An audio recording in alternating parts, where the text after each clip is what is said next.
والسلام على سيد الأنبياء والمرسلين أما بعد فقد قال الله تبارك وتعالى في القرآن الكريم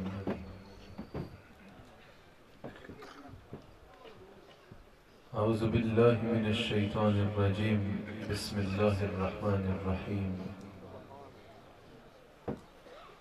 وما أرسلناك إلا رحمة للعالمين صدق الله العظيم وصدق رسوله النبي الكريم سچا ہمارا مالک اور سچا ہمارا خالق کہ سوا اس واحد و یکتا کی کوئی عبادت کے لائق نہیں، اور سچا اس کے پیارے حبیب آپ کے اور میرے آقا و مولا رحمت للعالمین خاتم النبیین حضرت سیدنا و مولانا محمد رسول اللہ صلی اللہ علیہ وآلہ وسلم جن کے ذکر مبارک کی اس خوبصورت محفل میں اور آپ حاضر ہیں۔ الحمدللہ حضور علیہ السلام کے ذکر کی محفل ہے، اور مہینہ بھی وہ ہے کہ نثار تیری چہل پہل پر ہزاروں عیدیں ربیع الاول، سوائے ابلیس کے جہاں میں سبھی تو خوشیاں منا رہے ہیں۔ الحمدللہ خوبصورت حضور علیہ السلام کی محبت لیے آپ سب یہاں جمع ہیں۔ اللہ کریم آنے والوں کو آنے پر اور سجانے والوں کو اس محفل کے سجانے پر اجر عظیم عطا فرمائے۔ یقیناً علماء اکرام جلوہ کر ہیں، اللہ کریم سب کا یہاں حاضر ہونا اپنی بارگاہ میں قبول فرمائے۔ میں نے وقت کے اعتبار سے اختصار سے ہی آپ کے آگے بیان کرنا ہے، جتنی دیر گفتگو کروں گا آپ کی بھرپور توجہ درکار ہے۔ اللہ کریم نے قرآن کریم میں مختلف مقامات پر حضور علیہ السلام کے شان آمد کا ذکر فرمایا۔ حضور علیہ السلام کی شان تو پورے قرآن میں بیان ہے، پورا قرآن حضور علیہ السلام کی مدح سرائی کرتا ہے، لیکن اللہ کریم نے حضور علیہ السلام کی آمد کے ذکر کو بھی قرآن کریم میں جا بجا فرمایا۔ کہیں اللہ کریم نے پوری انسانیت کے لیے ارشاد فرمایا وَمَا أَرْسَلْنَاكَ إِلَّا كَافَةً لِلنَّاسِ، کہیں اللہ کریم نے مومنین کو مخاطب فرما کے فرمایا کہ لَقَدْ مَنَّ اللَّهُ عَلَى الْمُؤْمِنِينَ إِذْ بَعَثَ فِيهِمْ رَسُولًا، کہیں اللہ کریم نے خود صاحب میلاد کو مخاطب فرما کے بیان فرمایا یا ایھا النبی انا ارسلناک شاہدا ومبشرا ونذیرا وداعیا الی اللہ باذنہ وسراجا منیرا، اور کہیں اللہ کریم نے تمام عالمین کے لیے ارشاد فرمایا وما ارسلناک الا رحمتا للعالمین۔ تو پتہ چلا کہ اللہ کریم نے قرآن کریم میں جا بجا حضور علیہ السلام کے میلاد کا ذکر فرمایا ہے، حضور علیہ السلام کے آنے کا ذکر فرمایا ہے، حضور علیہ السلام کی تشریف آوری کا ذکر فرمایا ہے۔ تو جیسے حضور علیہ السلام کی سیرت کا ذکر کرنا قرآن سے ثابت ہے، جیسے حضور کی نبوت اور رسالت کا ذکر کرنا قرآن سے ثابت ہے، جیسے حضور علیہ السلام کی صورت کا ذکر کرنا قرآن سے ثابت ہے، وہی رسول اللہ کے میلاد کا، حضور علیہ السلام کی تشریف آوری کا ذکر کرنا یہ بھی قرآن سے ثابت ہے اور اللہ کی سنت ہے۔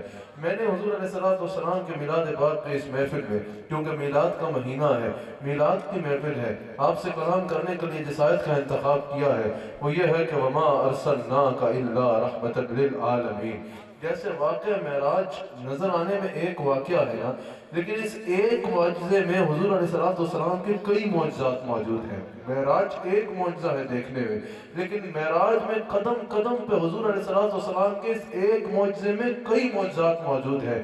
اسی طرح نظر آنے میں یہ ایک آیت ہے، لیکن اس کا مفہوم صرف یہی نہیں کہ آپ رحمت للعالمین ہیں۔ مفسرین نے اس کی تفسیر میں حضور علیہ السلام کی اتنی شانیں بیان کی جا سکتی ہیں کہ زندگیاں ختم ہو سکتی ہیں، کما حق کو بیان نہیں ہو سکتا۔ اللہ کریم نے حضور علیہ السلام کی اس ایک آیت میں ہی اتنی شانوں کو بیان فرما دیا، جو چند کو آپ کے آگے بیان کرتا ہوں۔ اللہ کریم نے فرمایا وَمَا أَرْسَلْنَاكَ إِلَّا رَحْمَةً لِلْعَالَمِينَ، اے میرے حبیب علیہ السلام ہم نے آپ کو نہیں بھیجا مگر اس شان سے بھیجا کہ تمام عالمین کے لیے رحمت بنا کر بھیجا۔ جیسے میں نے پہلے کہا تھا مجھے آپ کی بھرپور توجہ درکار ہوگی۔ ہاں ہم ذوق بھی لیں گے انشاءاللہ، اشعار بھی پڑھیں گے، کیفیات بھی ہوں گی، لیکن اہل سنت کا عقیدہ صرف اشعار یا جذباتی نعروں یا جذباتی باتوں پر نہیں کھڑا الحمدللہ۔ اہل سنت کا عقیدہ قرآن اور حدیث سے ثابت ہے الحمدللہ۔ ہم اہل سنت و جماعت اللہ کا شکر ادا کرتے ہیں کہ ہم نے عقیدہ کسی بازار سے نہیں خریدا، ہمارا ایک ایک عقیدہ قرآن اور مصطفیٰ علیہ السلام کے فرمان سے آیا ہے۔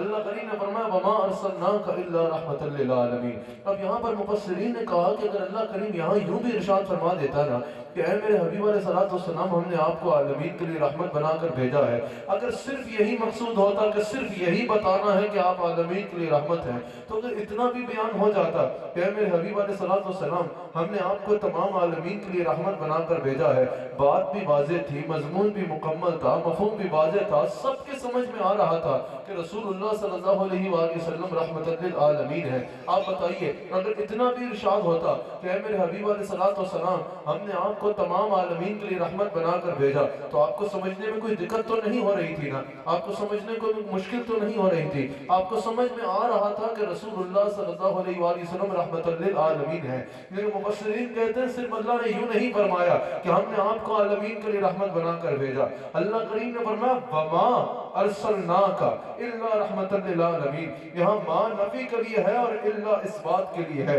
اللہ کریم نے فرمایا نہیں بھیجا مگر اس شان سے بھیجا کہ عالمین کے لیے رحمت بنا کر بھیجا۔ ماں نبی کے لیے ہے اور الا اس بات کے لیے ہے۔ مفسرین کہتے ہیں یہ نہیں بھیجا مگر اس شان سے بھیجا کہ عالمین کے لیے رحمت بنا کر بھیجا۔ اتنا ہی ارشاد ہو جاتا نا کہ عالمین کے لیے رحمت بنا کر بھیجا، یہ نہیں بھیجا مگر ایسے بھیجا، یہ کیا ہے؟ یہ نہیں بھیجا مگر بھیجا، اس میں کیا راز ہے؟ اللہ اکبر۔ مفسرین کہتے ہیں کہ اس سے پتہ چلا کہ عربی کا قاعدہ ہے، یہ عربی زبان میں قاعدہ بھی ہے کہ جب بھی نفی کے بعد اس بات کا ذکر آتا ہے نا تو صرف یہ ثابت نہیں ہوتا کہ جس کا ذکر ہو رہا ہے وہ شان والا ہے، بلکہ یہ ثابت ہوتا ہے کہ جس کا ذکر ہو رہا ہے اس کے سوا کوئی اس شان والا نہیں ہے۔ جو ذکر جس کا ہو رہا ہے اس شان میں وہ بے نظیر و بے مثال ہے۔ جس کا ذکر ہو رہا ہے صرف یہ نہیں کہ وہ مقام والا ہے، بلکہ جو مقام اس کو حاصل ہے بھری کائنات میں وہ مقام کسی اور کو حاصل نہیں ہے۔ آپ کو سمجھانے کے لیے آسان کرتا ہوں، اگر کسی کو اللہ پہ ایمان لانا ہو تو صرف الا اللہ کہتا ہے یا کیا کہتا ہے؟ بتائیے، پہلا کلمہ تو سب کو یاد ہوگا، اتنا تو یاد ہوگا، صرف الا اللہ کہتا ہے یا اس سے پہلے بھی کچھ کہتا ہے؟ لا الہ الا اللہ۔ وہ الا اللہ سے پہلے کہتا ہے لا الہ، پھر کہتا ہے الا اللہ، نفی کا ذکر کرتا ہے پھر اس بات کا ذکر کرتا ہے۔ جب وہ نفی کے بعد اس بات کا ذکر کرتا ہے نا لا الہ کوئی معبود نہیں مگر اللہ، جب وہ نفی کے بعد اس بات کا ذکر کرتا ہے تو اس کا عقیدہ ثابت ہوتا ہے کہ اس کا صرف یہ عقیدہ نہیں کہ اللہ معبود ہے، بلکہ کیونکہ پہلے نفی کا ذکر کیا ہے پھر اس بات کا ذکر کیا ہے تو پتہ چلا کہ اس کا صرف یہ عقیدہ نہیں کہ اللہ معبود ہے، بلکہ اس کا یہ عقیدہ ہے کہ اللہ کے سوا کوئی معبود نہیں ہے، اس جیسا کوئی نہیں ہے۔ ساری دنیا اس کا ذکر یوں کرتی ہے، وہ میرے آقا علیہ السلام کا ذکر یوں کرتا ہے وَمَا أَرْسَلْنَاكَ، پہلے نبی کا ذکر کرتا ہے پھر اس بات کا ذکر کرتا ہے، کہا میرے حبیب علیہ السلام صرف یہ نہیں کہ ہم نے تمہیں رحمت للعالمین بنایا ہے، بلکہ یہ کہ جیسی شان رحمت تمہیں دی ہے ایسی شان رحمت کسی اور کو دی ہی نہیں ہے، جو مقام تمہیں دیا ہے وہ مقام کسی اور کو دیا ہی نہیں ہے، عالمین پہ جو حکومت تمہیں دی ہے وہ حکومت کسی کو دی ہی نہیں ہے، جو عزتوں کا تاج تمہارے سر سجایا ہے وہ عزتوں کا تاج کسی اور کو دیا ہی نہیں ہے۔ میرے حبیب علیہ السلام اس آیت کے آغاز میں یہ بیان ہو رہا ہے سارے عالمین ہیں لیکن سارے عالمین میں تم بے نظیر و بے مثال، سارے عالمین کو ہم نے نوازا ہے لیکن تمام عالمین میں جو عزت تمہیں عطا فرمائی ہے وہ عزت کسی اور کو عطا نہیں فرمائی۔ ہم ایسے ہی تو نہیں کہتے، جہاں قرآن میں جا بجا یہ ثابت ہے وہاں وَمَا أَرْسَلْنَاكَ إِلَّا رَحْمَةً لِّلْعَالَمِينَ، اس آیت کا بھی آغاز ہی بتا رہا ہے۔ اب میں شعر پڑھوں گا، جس جس کا عقیدہ ہے وہ ہاتھ اٹھا کے کہے گا، جس جس کا عقیدہ ہے، تاکہ مجھے بھی پتا چلے یہاں آپ کس کیفیت میں بیٹھے ہیں، کہیں موسم کی سردی نے آپ کے جذبات کو ٹھنڈا تو نہیں کیا، ذرا ہاتھوں ہاتھوں کو اٹھا کے بتانا ہے کس کس کا یہ عقیدہ ہے کہ جیسے میرے سرکار ہے ایسا نہیں کوئی، جیسے میرے سرکار۔ نکتہ سمجھ آیا ہے یا نہیں آیا؟ میں نے مشکل بات کو بڑے آسان کرنے کی کوشش کی تھی، جس کو سمجھ آیا ہے وہ ہاتھ اٹھا کے کہے جیسے میرے سرکار ہے ایسا نہیں کوئی، جیسے یوں تو یوسف بھی ہے، موسیٰ بھی ہے، عیسیٰ بھی ہے، لیکن جیسے میرے سرکار ہے ایسا نہیں کوئی، جیسے میرے سرکار ہے ایسا نہیں کوئی، نہیں کوئی اب میری نگاہوں میں جچتا نہیں کوئی، جیسے میرے سرکار ہے ایسا نہیں کوئی۔ اچھا، جب اللہ کریم نے اپنی شانوں کو بیان فرمایا نا، جب اپنی شانوں کو بیان فرمایا، تعارف بیان فرمایا، اپنی شانوں کو بیان فرمایا، تو فرمایا الحمدللہ رب العالمین۔ کیا فرمایا؟ الحمدللہ رب العالمین۔ یہاں اشارہ کرتا جاؤں ایک بات بھئی، یہاں جب اللہ کریم نے فرمایا نا الحمدللہ رب العالمین، یقین علماء بیٹھے ہیں ماشاءاللہ، تو یہاں عالمین کی وسعتوں کا بھی ادراک ہو گیا، عالمین کی وسعتوں کا بھی بتا دیا کہ عالمین کی وسعتیں کتنی ہیں۔ الحمدللہ رب العالمین یہ بتا رہا ہے کہ جس ذرے کا اللہ رب ہے وہ عالمین میں شامل ہے۔ جب لوگوں نے یہ قاعدہ سمجھ لیا نا کہ جس ذرے کا وہ رب ہے وہ عالمین میں شامل ہے، پھر اللہ نے فرمایا وَمَا أَرْسَلْنَاكَ إِلَّا رَحْمَةً لِلْعَالَمِينَ۔ جیسے کوئی ذرہ میری ربوبیت سے باہر نہیں ہے، ویسے کوئی ذرہ میرے حبیب علیہ السلام کی رحمت سے باہر نہیں ہے۔ اچھا، اللہ کریم نے جب اپنا تعارف بیان فرمایا، فرمایا الحمدللہ رب العالمین۔ تمام تعریفیں اس اللہ کے لیے جو عالمین کا رب ہے، اور اپنے حبیب علیہ السلام کی شان کو بیان فرمایا تو کیا فرمایا؟ وَمَا أَرْسَلْنَاكَ إِلَّا رَحْمَةً لِلْعَالَمِينَ۔ اپنا فرمایا میں رب العالمین ہوں، اور حبیب علیہ السلام کو فرمایا یہ رحمت للعالمین ہے۔ اب اس تعلق اور رشتے کو سمجھنے کے لیے آپ کو لفظ رب کا معنی جاننا ہوگا۔ رب کہتے ہیں پالنے والے کو۔ رب کس کو کہتے ہیں؟ پالنے والے کو۔ اب یہ ایک قاعدہ ہے کہ صفت رب کے لیے صفت رحمت کا ہونا ضروری ہے، پالنے کے لیے رحمت کا ہونا ضروری ہے، کیونکہ جس کو بھی پالا جاتا ہے رحمت سے پالا جاتا ہے۔ ماں بھی اپنے بچے کو تب پال سکتی ہے جب اس کے لیے رحم کا جذبہ ہو، باپ بھی اپنے بچے کو تب پالتا ہے جب اس کے لیے رحم کا جذبہ ہو۔ اگر آپ سے کوئی پیسے مانگے، کوئی غریب آپ سے مانگے، آپ اس کو تب دیتے ہیں جب اس میں غصہ آئے، غصہ آئے تب تو چماٹ ماری جاتی ہے، پیسے تب دیتے ہیں جب اس میں رحم آتا ہے۔ آپ کو پتا ہے نا، جس پر بھی پالا جاتا ہے، جس کو بھی نوازا جاتا ہے، جس کو بھی کوئی دیا جاتا ہے، رحم کے ساتھ وہ مشروط ہوتا ہے، تب ہی دیا جاتا ہے جب اس میں رحم آتا ہے۔ اب پتا چلا کہ صفت رب کے لیے یعنی پالنے کے لیے صفت رحمت کا ہونا ضروری ہے۔ جب تک رحمت نہ ہو پالا جا نہیں سکتا، اور جس کو پالا جاتا ہے رحمت سے پالا جاتا ہے، جو بھی پلتا ہے رحمت سے پلتا ہے۔ اللہ نے فرمایا الحمدللہ رب العالمین، الحمدللہ رب العالمین، میں تمام عالمین کو پالنے والا ہوں۔ تمام تعریفیں اس رب کے لیے جو عالمین کو پالنے والا ہے۔ اللہ نے فرمایا میں عالمین کو پالنے والا ہوں، لیکن وما ارسلناک الا رحمۃ للعالمین، حبیب علیہ السلام تمہیں عالمین کو رحمت کے لیے عالمین کے لیے رحمت بنا کے بھیج رہا ہوں، اور عالمین میں اعلان کر رہا ہوں در حقیقت پالنے والا میں ہوں، لیکن اب میں جس کو پالوں گا دست مصطفیٰ سے پالوں گا۔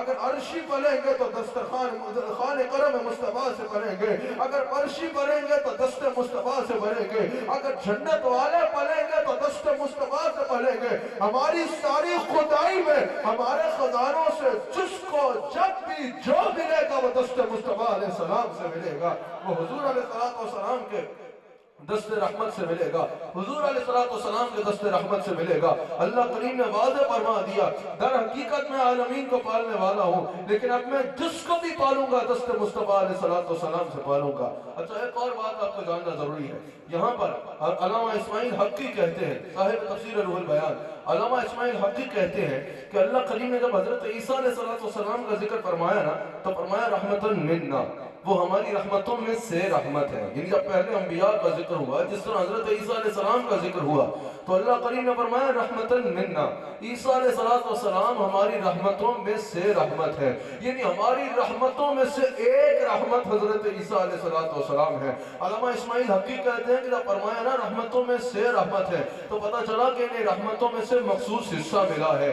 جن لوگوں پر رحمت کرنی ہے ان کے لیے مخصوص امت ملی ہے، جتنے وقت کے لیے رحمت کرنی ہے اس کے لیے مخصوص وقت ملا ہے، جس خطے میں رحمت کرنی ہے اس کے لیے مخصوص خطہ ملا ہے۔ اور حضور نے خود فرمایا کہ انبیاء مخصوص ادوار کے لیے اور مخصوص لوگوں کے لیے آئے، لا یعدوہا بخاری میں موجود ہے، وہ اس سے تجاوز نہیں کر سکتے تھے۔ علامہ اسماعیل حقی کہتے ہیں جب اللہ نے فرمایا نا رحمتاً منا تو پتہ چلا عیسیٰ علیہ السلام اللہ کی رحمتوں میں سے ایک رحمت ہے۔ رحمت کے لیے جتنے لوگ ہیں جن پر رحمت کرنی ہے اس کے لیے مخصوص امت لائے، جتنے وقت کے لیے رحمت کرنی ہے اس کے لیے مخصوص وقت لائے، جس خطے میں رحمت کرنی ہے اس کے لیے مخصوص خطے لائے۔ لیکن کہا جب حبیب علیہ السلام تشریف لائے اللہ نے فرمایا وما ارسلناک الا رحمتا للعالمین، میرے حبیب علیہ السلام تمہاری رحمت کے لیے کوئی مخصوص امت نہیں تم ہر امت کے لیے رحمت ہو، کوئی مخصوص خطہ نہیں تم ہر خطے کے لیے رحمت ہو، کوئی مخصوص زمانہ نہیں ہر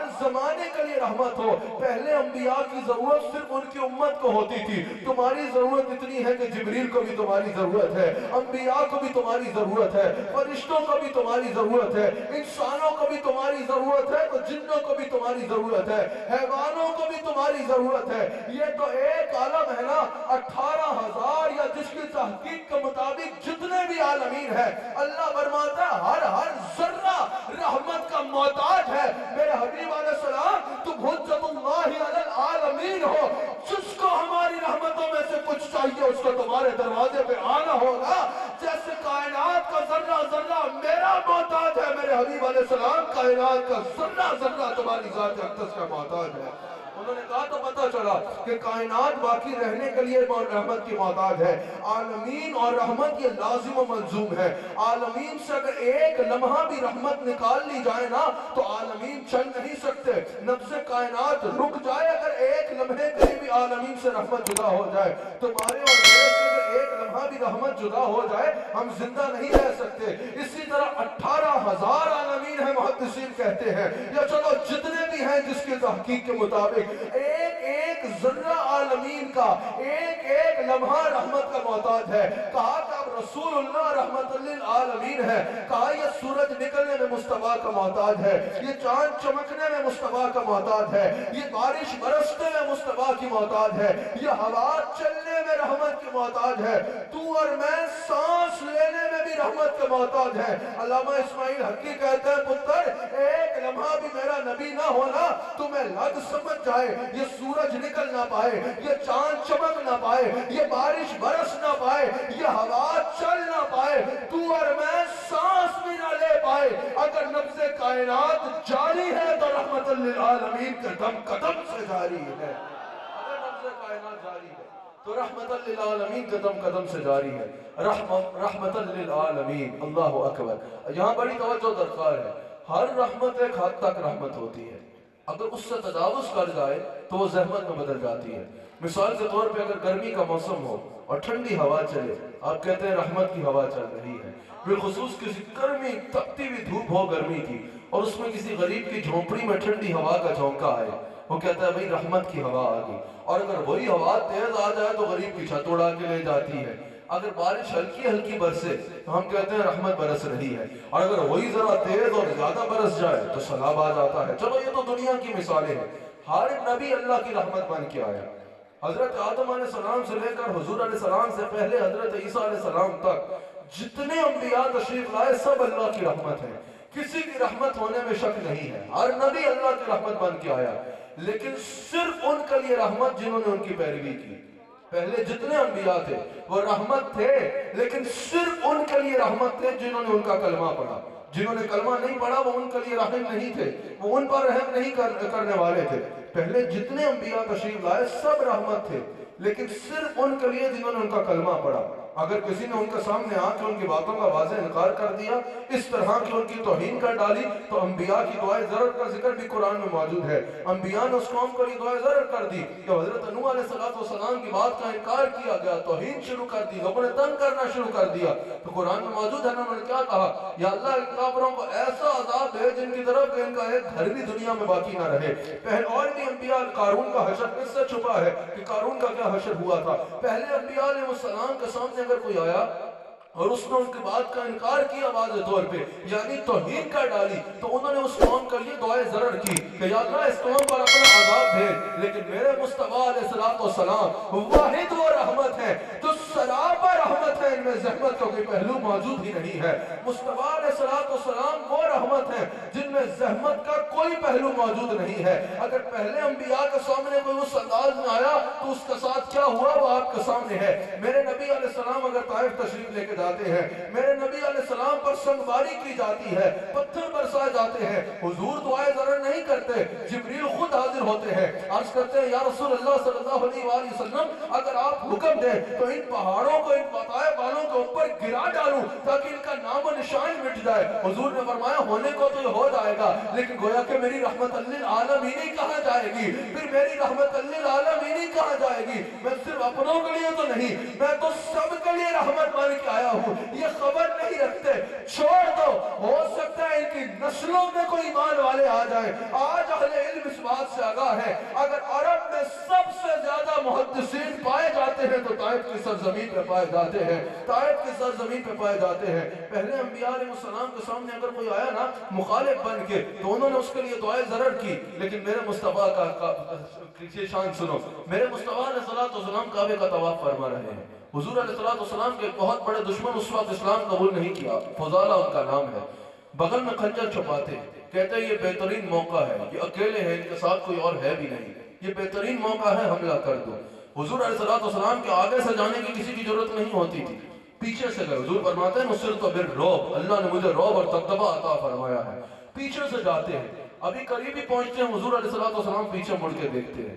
حضرت فضیلہ کہتے ہیں کہ جب میں نے رسول اللہ صلی اللہ علیہ وسلم کا چہرہ دیکھا نا میں کانپنا شروع ہو گیا، حضور علیہ السلام کا حسن و جمال اور حضور کا رعب اور دبدبہ بھی ایسا تھا، میں کانپنا شروع ہو گیا۔ حضور نے فرمایا فضیلہ کس لیے آئے ہو؟ کہا کہ میں کس لیے آیا ہوں؟ میں تو عبادت کرنے کے لیے آیا ہوں۔ حضور علیہ السلام نے فرمایا بغل میں خنجر چھپا کے کس کی عبادت کر رہے ہو؟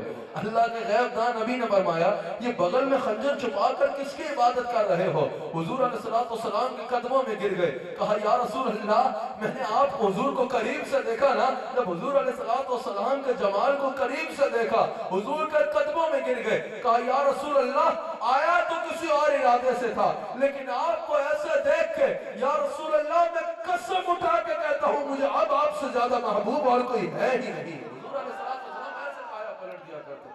ایک مرتبہ صحابہ نے عرض کی تو یا رسول اللہ پہلے انبیاء دعائیں ضرر کرتے تھے، عذاب آ جاتا تھا، آپ اپنے دشمنوں کے لیے دعائیں ضرر کیوں نہیں کرتے؟ آپ نے ایک بار ہاتھ اٹھانے ہیں، ان کے لیے دعائیں ضرر کرنی ہے، ان کا بیڑا غرق ہو جانا ہے۔ حضور نے فرمایا یہی تو بات ہے، میں کسی کا بیڑا غرق کرنے نہیں آیا بلکہ میں تو لوگوں کے بیڑے تارنے کے لیے آیا۔ یورپ میں ایک پروفیسر تھا، اس کا نام مائیکل ہارٹ ہے، اس نے بہت سی اس کی تصانیف جو ہے وہ یورپ میں چھپی جو موجود ہیں، اور یورپ میں یہ بڑا مشہور واقعہ ہے کہ یورپ میں ایک ڈاکٹر ہے مائیکل ہارٹ اس کا نام تھا، پروفیسر تھا، اس نے فوراً اسلام قبول کر لیا۔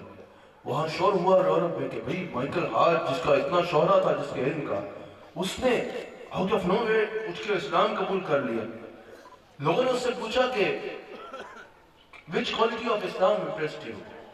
اس نے کہا کہ میں نے سیرت کا ایک واقعہ پڑھا، اس سے جب پوچھا کہ اسلام کی کس بات نے تمہیں متاثر کیا کہ تم نے اسلام قبول کیا؟ اس نے کہا میں نے سیرت کا ایک واقعہ پڑھا جس نے مجھے مصطفیٰ کا دیوانہ بنا دیا۔ لوگوں نے کہا ہمیں بھی سناؤ، پورے یورپ میں اس کا شور مچا۔ اس نے کہا کہ آؤ میں تمہیں بتاتا ہوں میں مسلمان کیسے ہوا۔ اس نے کہا کہ ایک مرتبہ مجھے حضور علیہ السلام کی سیرت طیبہ پڑھنے کا شوق ہوا. میں نے کہا میں دیکھوں تو صحیح ہے کون، ان کی سیرت طیبہ پڑھوں، ان کی زندگی پڑھوں. اس نے کہا کہ حضور کی سیرت کا مطالعہ کرتے ہوئے ایک واقعہ میری نظر سے گزرا جس نے مجھے حضور کا غلام بنا دیا. وہ واقعہ یہ ہے کہ حضور کا دربار اقدس لگا تھا. ایک صحابی حضور علیہ السلام کی بارگاہ میں حاضر ہوئے. عرض کی کہ یا رسول اللہ صلی اللہ علیہ وآلہ وسلم، میری کل عمر کا اثاثہ میرا ایک بیٹا تھا، ایک ہی بیٹا تھا اور وہی میری کل عمر کا اثاثہ تھا. یا رسول اللہ صلی اللہ علیہ وآلہ وسلم، کئی دن سے وہ گم گیا ہے، مل نہیں رہا. یا رسول اللہ کرم فرمائے. حضور علیہ السلام نے فرمایا یہ کون سی بات ہے؟ جاؤ، اللہ کے غیب دان نبی نے فرمایا کہ جاؤ فلاں مقام پر تمہارا بچہ کچھ بچوں کے ساتھ کھیل رہا ہے، اس کو گھر لے جاؤ.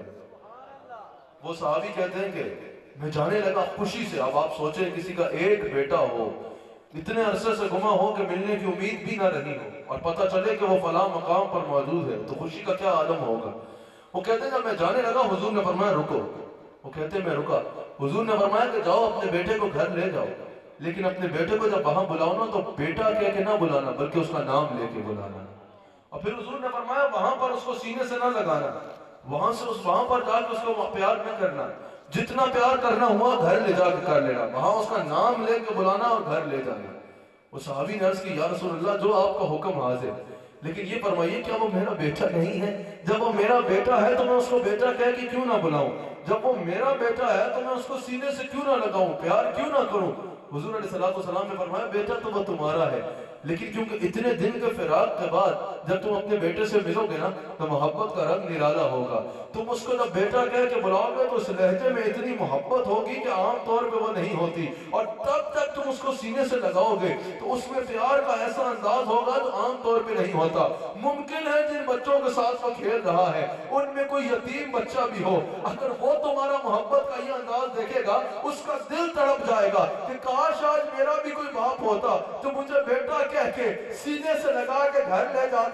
جتنا پیار کرنا ہے گھر جا کے کرنا، میری امت کے کسی یتیم کا دل نہ دکھ جائے، میری امت میں سے کسی یتیم کا دل نہ دکھے. ایسے کریم اللہ اکبر. حضور علیہ السلام جب بدر سے واپس تشریف لائے نا، حضور علیہ السلام رحمت للعالمین ہے، جب حضور علیہ السلام بدر سے واپس تشریف لائے 313 کو اللہ نے 950 میں فتح عطا فرما دی. 1000 کے قریب وہاں وہ لوگ جو جنگی سامان سے لدے ہوئے ہیں، اور یہاں 313 میں ایسے ہیں جو زیادہ تر نہتے ہیں، جن کے پاس تلوار تک نہیں ہے، کھجور کی ٹہنیوں سے جو ہے وہ چھڑیوں سے جنگ لڑ رہے ہیں. ان کو اللہ تعالیٰ نے جب 250 پر 1000 پر فتح عطا فرما دی. ہر مسلمان خوش ہے کہ آج وہ دن ہے کہ اللہ نے اس کو یوم الفرقان کہہ دیا. آج اللہ نے مسلمانوں کو ایسی فتح عطا کر دی کہ کفار کے دل پہ ہمیشہ کے لیے اسلام کا رعب اور دبدبہ آ گیا. لیکن حضرت بلال کہتے ہیں ہر مسلمان اس دن بہت خوش و سرات، لیکن رسول اللہ صلی اللہ علیہ وآلہ وسلم کی آنکھوں میں آنسو ہیں. حضور کبھی اپنے محل مبارک کے اندر جا رہے ہیں اور کبھی باہر آ رہے ہیں. حضرت بلال کہتے ہیں کہ میں نے عرض کی کہ یا رسول اللہ صلی اللہ علیہ وآلہ وسلم، آج ہر مسلمان اتنا خوش ہے، آج آپ مغموم کیوں ہیں، آج آپ پریشان کیوں نظر آتے ہیں؟ حضور علیہ السلام نے فرمایا بلال، جب میں محل مبارک کے اندر جاتا ہوں نا، میں بستر پہ لیٹتا ہوں، مجھے نیند نہیں آتی، بے چینی ہو جاتی ہے. اس کی وجہ یہ ہے کہ جو میرے دشمن آئے ہیں نا، جو 70 قیدی آئے تھے، یہ جو میرے دشمن آئے ہیں نا، یہ وہ دشمن تھے جو مکہ سے یہ کہہ کے نکلے تھے کہ آج ہم مسلمانوں کے آقا پر حملہ کر کے مسلمانوں کی کمر توڑ کے ان کو ہمیشہ کے لیے ذلیل کر ڈالیں گے. حضور نے فرمایا یہ جو تم نے قیدیوں کو باندھ رکھا ہے نا، ان کے بدن پہ تم لوگوں نے رسی بڑی مضبوطی سے باندھ رکھی ہے. میں بستر پہ لیٹتا ہوں، مجھے خیال آتا ہے ان کے بدن پہ رسی چبھ رہی ہوگی، میں بے چین ہو کے باہر آ جاتا ہوں. بلال ان کی رسی ڈھیلی کر دو. اللہ اکبر. ہم نے کلمہ ان کا پڑھا ہے، کلمہ ان کا پڑھا ہے جو دشمن کے بدن پہ رسی کی تکلیف برداشت نہیں کرتے تھے، اور آج ہم اپنوں کو تکلیف دیتے ہیں اور سمجھتے ہیں ہمارا تعلق آقا علیہ السلام سے مضبوط ہوگا. اگر رسول اللہ سے تعلق رکھتے ہو تو اپنے وجود کو کسی کے لیے تکلیف کا باعث نہ بنانا، اپنے وجود کو ہر ایک کے لیے سکون کا باعث بنانا. اور میں نے جب یہ پڑھا نا جہانے والوں، میں نے جب یہ پڑھا کہ رسول اللہ صلی اللہ علیہ وسلم نے فرمایا بلال میں بستر پہ لیٹتا ہوں تو بے چینی سے اٹھ جاتا ہوں باہر آ کے کہ میرے دشمن کے بدن پہ رسی چبھ رہی ہوگی. خدا کی قسم میں تو خوشی سے جھومنا شروع ہو گیا. میں نے کہا جو نبی دشمن کے بدن پہ رسی کی تکلیف برداشت نہیں کر رہا، وہ غلام کے بدن پہ آتش دوزخ کہاں بہارا کرے گا؟ رسول اللہ کے ہو جاؤ، رسول اللہ کے ہو جاؤ تو ہر چیز تمہاری ہو جائے گی. جب حضور علیہ السلام اپنی زندگی کا یہ انداز اپنانے لگے نا جس میں آج زندہ ہے، یعنی قبر انور کے اندر جلوہ گر ہونے لگے۔ جبریل امین حضور کی بارگاہ میں حاضر ہوئے۔ یہ حضور سے محبت کرنے والے بڑے غور سے سنیں۔ جبریل حضور کی بارگاہ میں حاضر ہوئے، عرض کی کہ یا رسول اللہ، میں اللہ کی طرف سے ایسی خبر لایا ہوں جو آپ کی جان کو خوش کر دے۔ حضور نے فرمایا جبریل بیان کرو۔ عرض کی یا رسول اللہ، اللہ فرما رہا ہے کہ آپ کا اگر کوئی امتی جتنی بھی زندگی گزاری اگر مرنے سے 1 سال پہلے توبہ کر لے گا، ہم اس کے سارے گناہوں کو معاف کر دیں گے۔ حضور نے فرمایا جبریل بہت اچھی خبر ہے، لیکن جان کو خوش کرنے والے وہ نہیں ہے، جان کو خوشی وہ مانا نہیں ملا جیسے میں چاہتا ہوں۔ جبریل ذرا پھر جاؤ، عرض کرو کہ تیرے اللہ سے عرض کرو کہ تیرے حبیب کہہ رہے ہیں یہ بہت زیادہ ہے۔ جبریل امین جاتے ہیں، آتے ہیں، عرض کرتے ہیں یا رسول اللہ، آپ کا رب فرما رہا ہے کہ اگر آپ کا کوئی امتی مرنے سے 1 مہینہ پہلے توبہ کرے گا، اس کا بھی گناہوں کو معاف فرما دیں گے، اس کی ساری عمر کے گناہوں کو معاف کر دیں گے۔ حضور علیہ السلام نے فرمایا جبریل ذرا پھر جاؤ اور عرض کرو کہ یا اللہ تیرے حبیب کہہ رہے ہیں یہ بہت زیادہ ہے۔ جبریل امین جاتے ہیں، پھر آتے ہیں، حضور علیہ السلام سے عرض کرتے ہیں یا رسول اللہ، آپ کا رب فرما رہا ہے یا رسول اللہ، اگر آپ کا کوئی امتی مرنے سے 1 دن پہلے توبہ کرے گا، اس کی ساری عمر کے گناہوں کو معاف فرما دیں گے۔ حضور نے فرمایا جبریل ذرا واپس جاؤ، عرض کرو تیرے حبیب کہہ رہے ہیں یہ بھی بہت زیادہ ہے۔ جبریل جاتے ہیں، پھر آتے ہیں، عرض کرتے ہیں یا رسول اللہ، قربان جاؤں میں آپ پہ، اگر کریم ہو تو آپ جیسا، آقا ہو تو آپ جیسا، مہربان ہو تو آپ جیسا۔ یا رسول اللہ، آپ کا رب فرما رہا ہے اوروں کے لیے اور قانون صحیح، اگر آپ کا کوئی امتی مرنے سے 1 لمحہ پہلے بھی توبہ کرے گا، اس کا بھی گناہوں کا معاف فرما دے۔ حضور نے فرمایا جاؤ، عرض کرو تیرے حبیب کہہ رہے ہیں یہ بھی زیادہ ہے، ہو سکتا ہے لمحے سے بھی کم میں اس کو توبہ کا خیال آ جائے۔ حضور فرما رہے ہیں جاؤ عرض کرو یا اللہ تیرے حبیب عرض کر رہے ہیں لمحہ بھی زیادہ ہے، اس میں بھی کمی کی جائے۔ جبریل جاتے ہیں، آتے ہیں، عرض کرتے ہیں یا رسول اللہ، آپ کا رب فرما رہا ہے اگر زبان سے توبہ نہ کر پایا، اور فاروق اعظم اس کی مثال بھی موجود ہے، حضور علیہ السلام کے ساتھ جب فاروق اعظم موجود تھے اس انصاری صحابی کے گھر، تو اس کی مثال بھی موجود ہے، تفسیر کا وقت نہیں ہے اس لیے تفسیر میں نہیں جا رہا۔ عرض کی کہ یا رسول اللہ، آپ کا رب فرما رہا ہے اگر آپ کا امتی زبان سے توبہ کر سکا تو ٹھیک ہے، اگر زبان سے توبہ کا موقع نہ بھی ملا، دل میں شرمندہ ہو کے توبہ کر لی، تب بھی اس کے تمام گناہوں کو معاف فرما دے۔ حضور نے پتہ کیا فرمایا؟ حضور نے فرمایا عرض کرو یہ بھی زیادہ ہے، ذرا پھر جاؤ اور اللہ سے عرض کرو یا اللہ تیرے حبیب عرض کر رہے ہیں یہ بھی زیادہ ہے۔ جبریل امین جاتے ہیں، آتے ہیں، عرض کرتے ہیں یا رسول اللہ، اب وہ خبر لایا ہوں جو آپ کی جان کو خوش کر دے گی۔ حضور نے فرمایا بیان کرو، کہا یا رسول اللہ، اللہ فرما رہا ہے اگر آپ کے امتی کو زبان سے توبہ کرنے کا موقع ملا تو قبول کر دیں گے، اور اگر نہ ملا تو قیامت کے دن آپ کے حوالے کر دیں گے، قیامت کے دن آپ کے حوالے کر دیں گے۔ حضور نے فرمایا ابھی تک تو وہاں سے خوشخبریاں لا رہے تھے نا، اب ذرا یہاں سے عرض لے کے جاؤ۔ حضور نے فرمایا جاؤ اللہ سے پوچھو صرف حوالے کرے گا یا شفاعت میں اختیار بھی دے گا؟ میرے امتی کو صرف قیامت کے دن میرے حوالے کیا جائے گا یا مجھے شفاعت میں اختیار بھی دیا جائے گا؟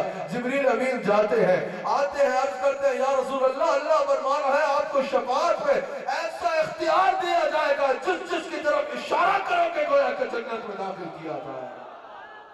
حشر میں آپ کی شفاعت کے حوالے ہوں گے، حشر میں آپ کی شفاعت کے حوالے ہوں گے، حشر میں آپ کی شفاعت کے حوالے ہوں گے، ہم گناہ گاروں کو سرکار سنبھالے ہوں گے، ہم گناہ گاروں کو سرکار سنبھالے ہوں گے۔ پوچھا دوزخ نے کہ یا رب ہے گناہ گار کہاں، پوچھا دوزخ نے کہ یا رب ہے گناہ گار کہاں، پوچھا دوزخ نے کہ یا رب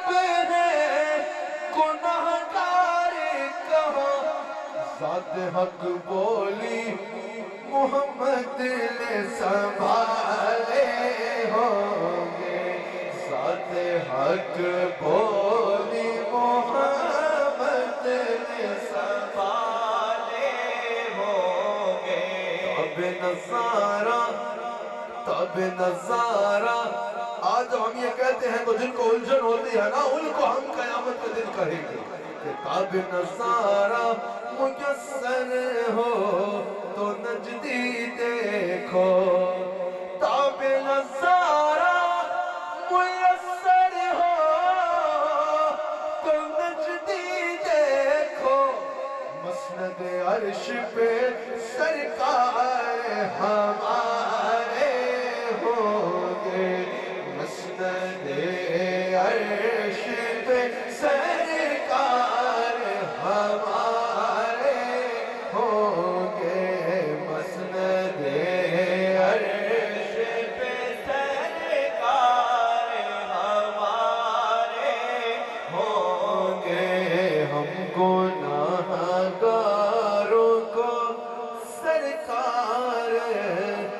سنبھالے ہوں گے، ہم گناہ گاروں کو سرکار سنبھالے ہوں گے۔ بات کو اختتام پہ بھی لے کے جانا ہے، میرا لمبا سفر ہے، میں نے اسلام آباد پہنچنا ہے اور ظہر کے وقت اسلام آباد میں ایک بہت بڑا میلاد شریف کا اجتماع ہے، وہاں گفتگو کرنی ہے، میں بات کے اختتام پہ بھی لے کے جاؤں گا۔ اللہ اکبر۔ حضور علیہ السلام کو جب اللہ نے رحمت للعالمین فرمایا نا، تو مفسرین فرماتے ہیں، جلالین میں بھی موجود ہے، مفسرین فرماتے ہیں ای راحمن للعالمین، رحمت للعالمین کی تفسیر میں مفسرین فرماتے ہیں ای راحمن للعالمین، حضور علیہ السلام عالمین پر رحم کرنے والے راحم ہیں۔ اور اس سے پہلے سنیے، کئی ذا رحمت للعالمین، لا رحمت للعالمین، حضور علیہ السلام کو اللہ نے تمام رحمتوں کا مالک بنا کر بھیجا ہے۔ حضور علیہ السلام کو اللہ نے رحمت کا کوئی اعزازی عہدہ نہیں دیا کہ میرے حبیب علیہ السلام یہ رحمت کا عہدہ تو دے رہا ہوں لیکن رحم بس اس پہ کرنا ہے جس کے لیے حکم ہوگا، یا یہ عہدہ تو دے رہا ہوں لیکن یہ اعزازی عہدہ ہے۔ آج بڑے بڑے ایسے عہدے ہوتے ہیں کہ عہدہ تو مل جاتا ہے لیکن اختیار کچھ نہیں ہوتا، بندہ کرسی پہ تو بیٹھ جاتا ہے لیکن اس بیچارے کے بس میں کچھ نہیں ہوتا، بندے کے پاس اقتدار تو ہوتا ہے، کرسی تو ہوتی ہے، مسلط تو ہوتی ہے، لیکن رائٹ برابر بھی اس کو ذاتی فیصلہ کرنے کا اختیار نہیں ہوتی۔ آج کئی مقامات پہ آپ کو مثالیں ایسی نظر آتی ہوں گی دنیا بھر میں، لیکن رسول اللہ صلی اللہ علیہ وآلہ وسلم کو اللہ نے رحمت کا کوئی اعزازی عہدہ نہیں دیا کہ میرے حبیب علیہ السلام یہ رحمتیں تمہیں دے رہا ہوں، ان کو سنبھال کے رکھنا کسی کو دینا نہیں ہے، یا یہ رحمتیں تمہیں دے رہا ہوں بس اس کو دینا ہے جس کو میں دینے کو کہوں گا، نہیں، ایزا رحمت للعالمین، اللہ کریم نے رسول اللہ صلی اللہ علیہ وآلہ وسلم کو تمام رحمتوں کا مالک بنا کے بھیجا ہے۔ مثال کے طور پہ یہ موبائل میرے پاس ہے، ٹھیک ہے، یہ میرے پاس دینے کا اختیار بھی ہے کیونکہ میں اس کا مالک ہوں، ابھی چاہوں تو جس کو چاہوں دے ڈالوں، کوئی مجھ سے پوچھے گا نہیں کیونکہ اس کا مالک ہوں، جس کو چاہوں دے ڈالوں۔ یہ مائک میرے پاس ہے، اس وقت میرے پاس ہے، اس وقت میرے پاس ہے، اس وقت میں اس پہ بیان کر رہا ہوں، میرے پاس ہے لیکن مجھے دینے کا اختیار نہیں ہے، ادھارا ملا ہے کہ اگر بیان کر لوں گا تو مجھے یہ مائک واپس کرنا ہے، اگر میں یہ فون کسی کو دینے لگوں گا تو میرے سے کسی نے سوال نہیں کرنا، لیکن اگر میں اس کے تار اتار کے کسی کو دینے لگوں گا فوراً وہ بھاگ کے آ جائے گا، اور بھائی تمہیں تقریر کے لیے دیا ہے، تقریر کرو، مائک میرا مجھے واپس کرو۔ اللہ نے یہ نہیں فرمایا میرے حبیب علیہ السلام یہ رحمت کا عہدہ دیا ہے جب تک جسے کہوں دیتے رہنا، لیکن اس پہ اختیار نہیں ہے۔ اللہ نے فرمایا حبیب تمہیں تمام رحمتوں کا مالک بنا رہا ہوں، خزانے میرے ہیں، تصرف تمہارا ہے، جب چاہو جسے چاہو جہاں چاہو میرے خزانوں سے جتنا چاہو دے دو، نہ کوئی روکے گا نہ کوئی ٹوکے گا، خزانوں کا مالک بنا کے بھیج رہا ہوں۔ اور ای راحمن للعالمین، حضور علیہ السلام عالمین پر رحم کرنے والے ہیں، عالمین مرحوم ہے اور حضور راحم ہے۔ اب اس سے مراد کیا ہے؟ راحم کے لیے 4 چیزوں کا ہونا ضروری ہے، اسی نقطے پہ میں نے اپنی بات کو ختم کر دینا ہے، آپ کی بھرپور توجہ درکار ہے۔ راحم کے لیے 4 چیزوں کا ہونا ضروری ہے، ان 4 میں سے ایک بھی کم ہو جائے تو انسان راحم نہیں ہو سکتا، رحم کرنے والا نہیں ہو سکتا۔ اور یہ بڑی آسان بات ہے، آپ کو آرام سے سمجھ آ جائے، 4 چیزوں ہونا ضروری ہے۔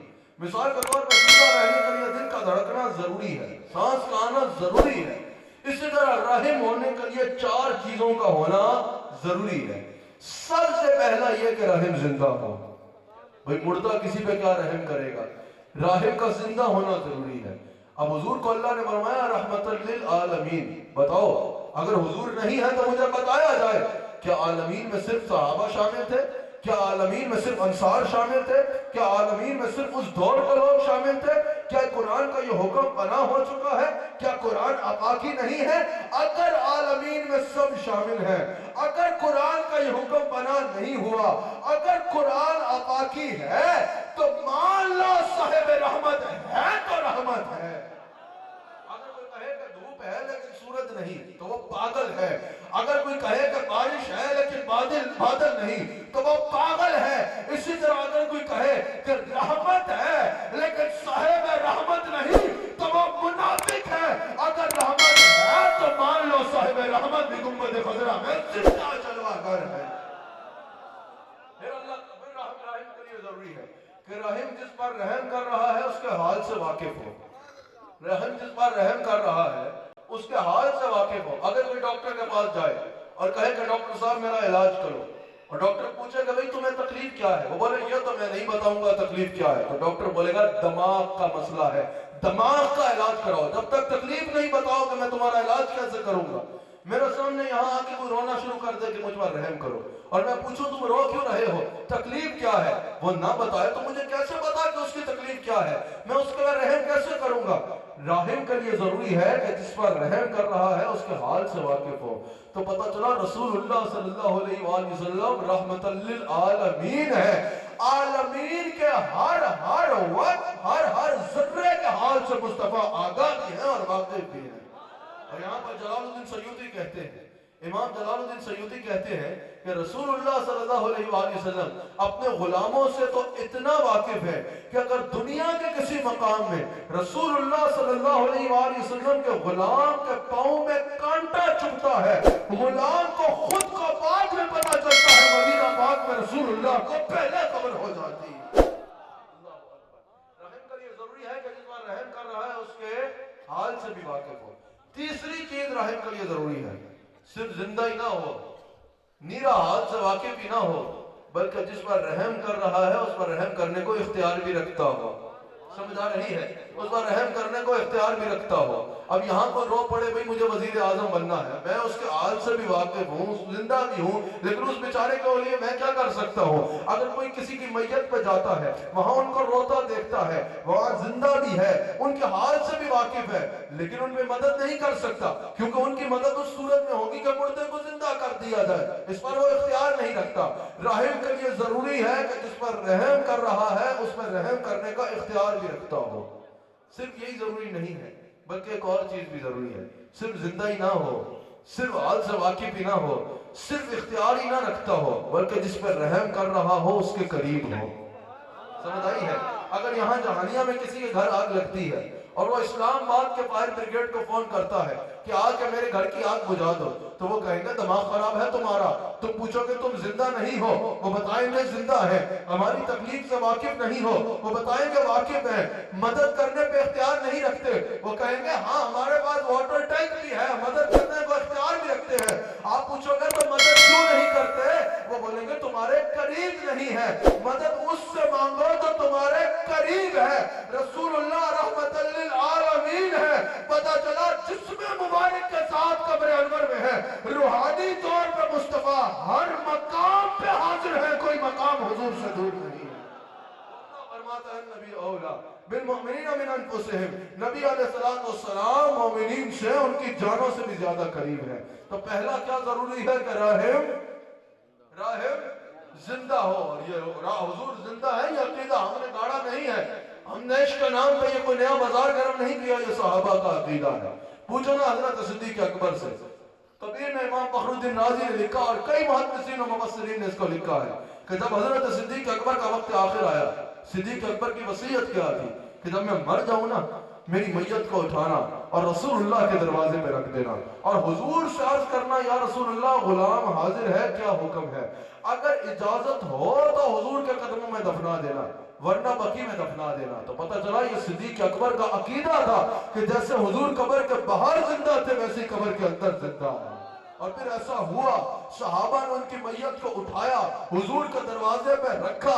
پتہ چلا سب صحابہ کا یہ عقیدہ تھا کہ حضور زندہ ہے. اور پھر یہ ثابت ایسا ہوا فخر الدین رازی کہتے ہیں حضور کی قبر سے آواز آئی میرے غلام کو میرے قدموں میں دفن کر دیا تھا. میں نے 6 سے 7 منٹ میں بات کو سمیٹنا ہے, بھرپور توجہ رکھیے گا.